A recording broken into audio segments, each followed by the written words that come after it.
For this video, we're going to review how to solve a system of linear equations by substitution. And I'm going to solve number 1, number 3, and number 5, which will hopefully help you solve 2, 4, 6, and 7. Let's begin with number 1. So when I'm going to solve a system by substitution, what I need is one of my variables to be defined. I need to know what x equals, or I need to know what y equals. And when you look at number 1, hopefully it's clear to you that we actually know what the y variable equals. It equals 2x minus 1, but it also equals 3x plus 2.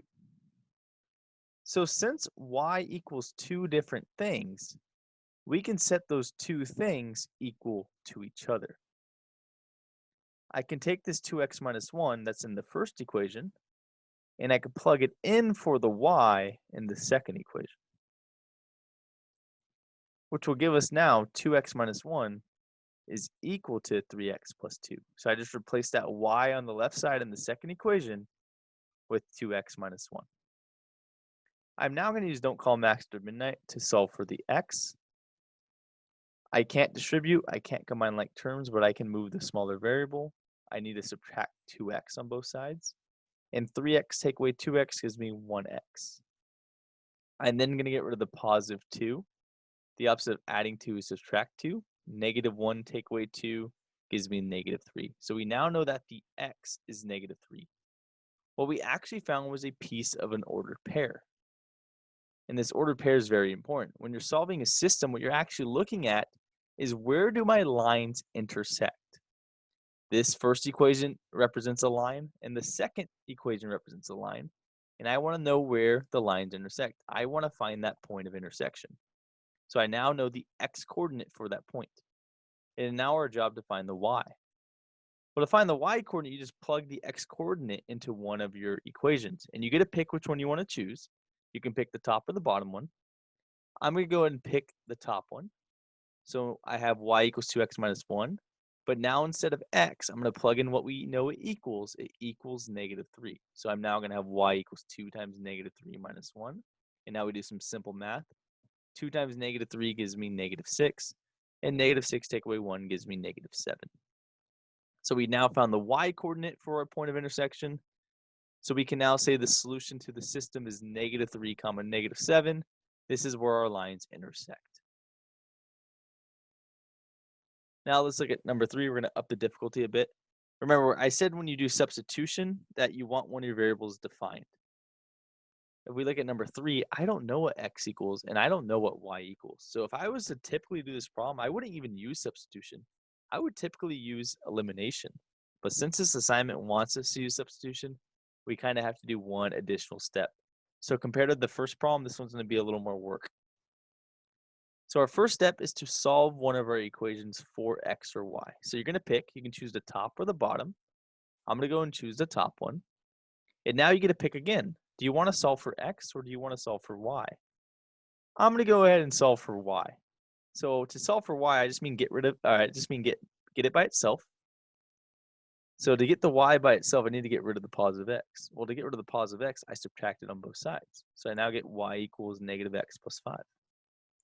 Step 2 says to plug this result into the other equation. Well, the other equation is the equation you didn't use, which is 6x plus 3y is equal to 27. But now instead of the y, you're going to plug in the result. The result was negative x plus 5. So I'm going to replace the y with the negative x plus 5. And now you're going to use don't call max after midnight. I can distribute the 3. 3 times negative x gives me negative 3x. And 3 times the positive 5 gives me positive 15. I'm then going to combine like terms. 6x take away 3x is 3x. Bring everything else down. I don't need to move the smaller variable, but I do need to get rid of the positive 15. I subtract 15 on both sides. 27 take away 15 is 12. And now to get rid of the multiplication of 3, we divide both sides by 3. And 12 divided by 3 gives me 4. So I found the x coordinate for my point of intersection. We now need to find the y coordinate. And we do the same exact steps we did with the first problem. I just plug it into one of my equations. So once again, you have a choice. You can plug it into the first equation or the second.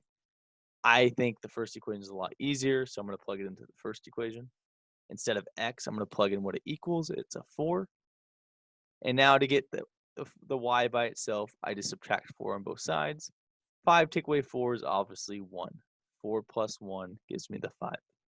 So our final answer, the point of intersection, is 4, 1. Now let's look at number 5. Same exact steps. We don't have x or y defined, so we need to make one of them defined. So you have a choice. Which equation do you want to pick, the first or the second? I'm going to pick the first one. Now, which variable do you want to solve for? Do you want to solve for x or y? I'm going to solve for x this time. So I'm going to get rid of the minus 8y by adding 8y to both sides. And now to get rid of the 4, remember I'm solving for x, so I need to get rid of the 4. This is multiplication, so I'm going to divide everything by 4. 4x divided by 4 just gives me x. 8y divided by 4 gives me 2y. And negative 26 divided by 4 gives me negative 6.5. I now have what x equals. That's my result. I'm going to plug that into the other equation I didn't use. I didn't use 9x plus 4y equals 13. But now instead of x, I'm going to plug in 2y minus 6.5. That was my result. I'm going to use don't call max after midnight again. I have to distribute. 9 times 2y gives me 18y. 9 times negative 6.5 gives me negative 58.5. I bring everything else down. I'm now going to combine like terms. 18y plus 4y gives me 22y. I'm going to bring everything else down.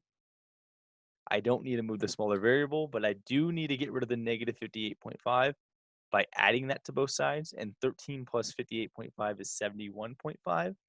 And now to get rid of multiplying by 22, we divide everything by 22. And 71.5 divided by 22 is 3.25. So I found the y coordinate for my point of intersection. To find the x coordinate, you just plug it into one of your equations. I'm going to plug it into the second one. Instead of y, I'm going to plug in the 3.25. I'm now going to multiply. 4 times 3.25 gives me 13. Remember, I'm solving for x, so I need to get rid of positive 13, so I subtract it on both sides. 13 take away 13 gives me 0. And now I need to get rid of the 9 by dividing both sides by 9. And 0 divided by 9 is simply 0.